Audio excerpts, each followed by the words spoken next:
નમસ્કાર મિત્રો, હું આપની સમક્ષ સુમેશ્રા હરીશ સરસ મજાના જોક્સ લઈને આવ્યો છું. તો શાંતિથી સાંભળજો અને ગમે તો મારી ચેનલને સબસ્ક્રાઈબ કરજો, લાઈક કરજો અને શેર કરજો. ખૂબ ખૂબ ધન્યવાદ.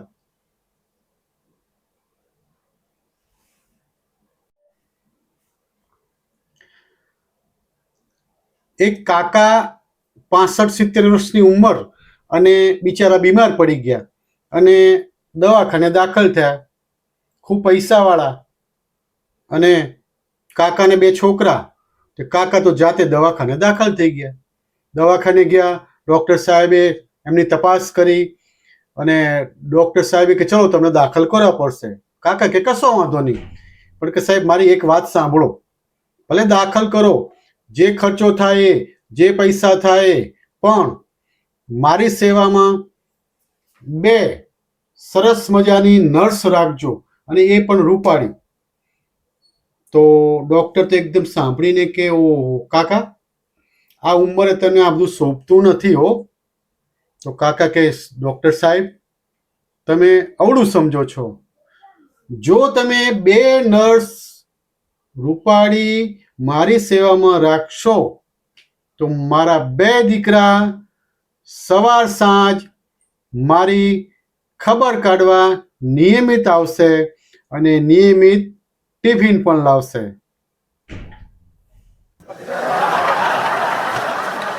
મિત્રો, મારા એક મિત્ર છે પ્રવીણભાઈ.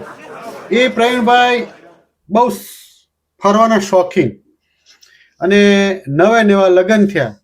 લગ્ન થઈ ગયા પછી એકાદ વર્ષ પછી તો એ ફરવા નીકળ્યા અને ફરતા ફરતા બજારમાં એ ચંપલની દુકાન આવી. તો એમના મિસિસે કહ્યું કે મને એક સરસ મજાનો ચપ્પલ લઈ દો. તો એમ પ્રવીણભાઈ કહે કે ચલો આપણે ચપ્પલ લઈ દઉં. તો એક સરસ દુકાનમાં ગયા અને પ્રવીણભાઈએ કહ્યું કે આમના માટે સરસ મજાના ચપ્પલ. દુકાનદારે એમ કહ્યું કે સાહેબ કેવા બતાવું, એડીવાળા કે એડી વગરના?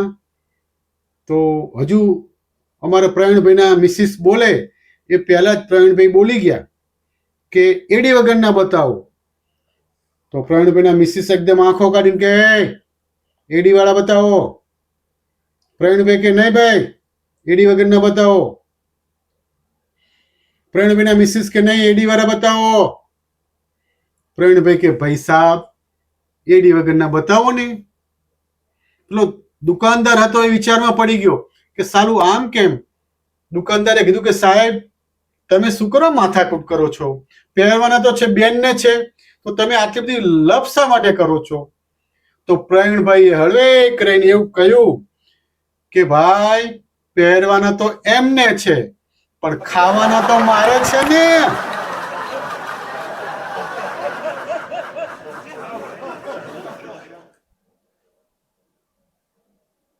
એક બગીચામાં એક ભાઈ બેઠા હતા અને એક કાકા આવીને એમને પૂછ્યું કે ભાઈ તમે લગ્ન કર્યા છે? તો પેલા ભાઈએ કહ્યું કે હા કાકા મેં લગ્ન કર્યા છે. તો લગ્ન પહેલા શું કરતા હતા? તો પેલા ભાઈ તો ગળગળા થઈ ગયા, આંખમાંથી આંસુ આવી ગયા અને ગળગળા અવાજે એટલું જ બોલી શક્યા એ કે લગ્ન પહેલા હું મારું ધાર્યું કરતો હતો.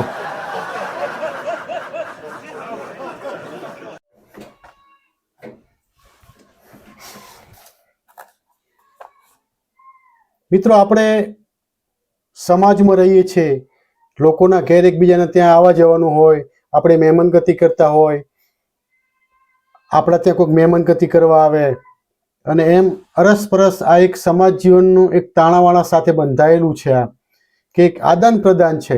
અને એમાં એક મારા મિત્ર છે હિમાંશુભાઈ. એ હિમાંશુભાઈને ત્યાં એટલા બધા મહેમાન આવે કે દરરોજ મહેમાન આવે. ઘરના કંટાળી જાય, મમ્મી પપ્પા કંટાળી જાય, હિમાંશુભાઈ કંટાળી જાય અને હિમાંશુભાઈના મિસિસ તો બહુ કંટાળી જાય. કારણ કે સતત ચા પાણી ને નાસ્તા ને રાંધવું, સતત તો બહુ કંટાળો આવે. પછી એક દિવસ કંટાળી અને હિમાંશુભાઈ તો નીકળી ગયા જંગલમાં, અને જંગલમાં આવી અને એક સાધુ મહાત્મા ત્યાં ધ્યાનમાં હતા, અને જઈ અને અમારા હિમાંશુભાઈ તો પગે લાગ્યા કે હે મહાત્મા, અમારી એક સમસ્યા છે, એનું નિવારણ લાવો. અને કે મારે ત્યાં એટલા બધા મહેમાનો આવે છે તો અમે કંટાળી જઈએ છીએ. ત્યાં સાધુ મહાત્માએ તો કહ્યું કે બચ્ચા, તેરા પ્રોબ્લેમ સોલ્વ હો જાएगा. અને સાધુ મહાત્માએ થોડી વાર આંખો બંધ કરીને કહ્યું કે જા, તેરા પ્રોબ્લેમ ખતમ હો જાएगा. પણ એક વાત યાદ રાખજે કે તું કોઈ પણ વીમા કંપનીનો એજન્ટ બની જજે કાલથી, અને 1 મહિના પછી આવજે તું મને મળવા. હિમાંશુભાઈ તો પગે લાગી અને સીધા ઘેર રવાના.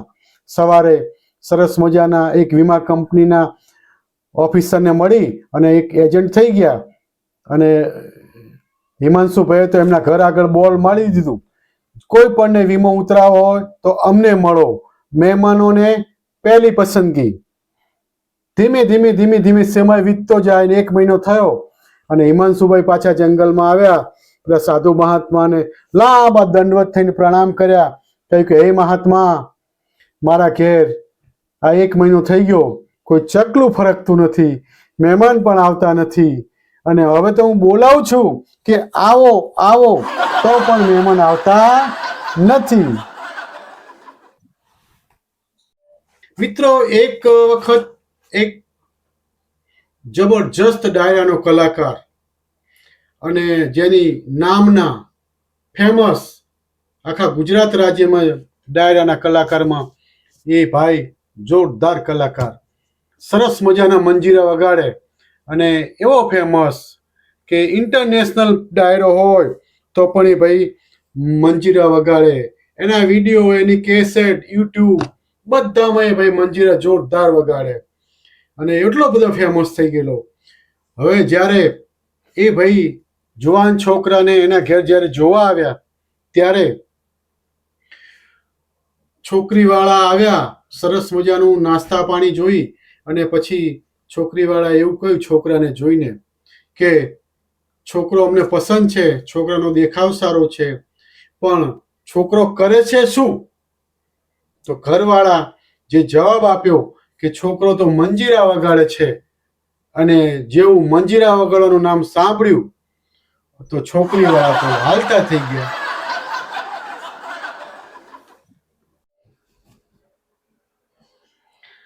એક દવાખાનામાં એક દર્દી ડોક્ટર સાહેબ પાસે ગયા કે સાહેબ મને પેટનો દુખાવો છે.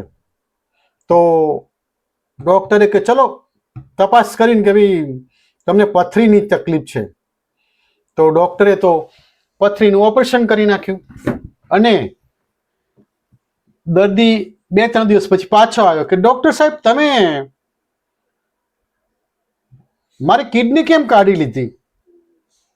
તો ડોક્ટર સાહેબ કે ભાઈ કિડનીમાં તો પથરી થઈ ગઈ હતી એટલે. પણ દર્દી કે સાહેબ તો તમારે પથરી કાઢવી હતી ને, કિડની શા માટે કાઢી? તો ડોક્ટર સાહેબ કે અમે પથરીનું શું કરીએ?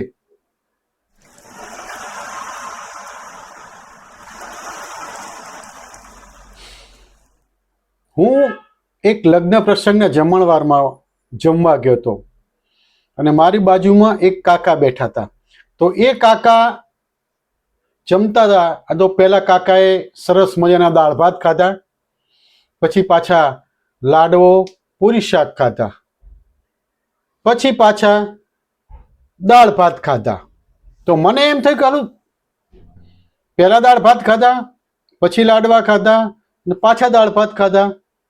તો મેં કાકાને પૂછ્યું કે કાકા આમ કેમ કર્યું તમે? તો કાકા કે જો ભાઈ, સિઝન અત્યારે ખરાબ ચાલે છે, 2 ઋતુ ચાલે છે. જો ઉલટી થઈ જાય તો દાળ ભાત નીકળી જાય, અને ઝાડા થઈ જાય તો દાળ ભાત જાય, લાડવા તો વચ્ચે રહી જાય.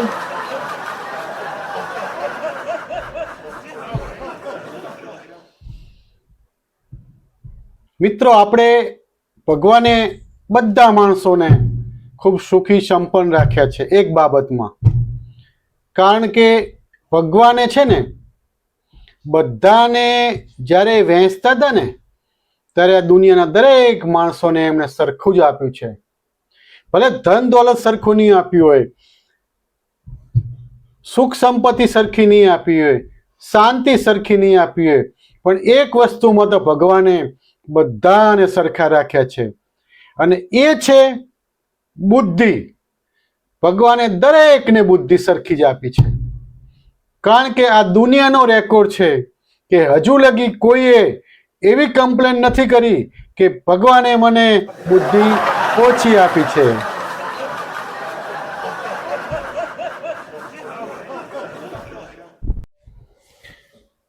હું એક દિવસ મોટરસાયકલ લઈને રોડ પર ફરવા નીકળ્યો અને એવું થયું કે સાલું કુદરતી પંચર પડી ગયું એમ.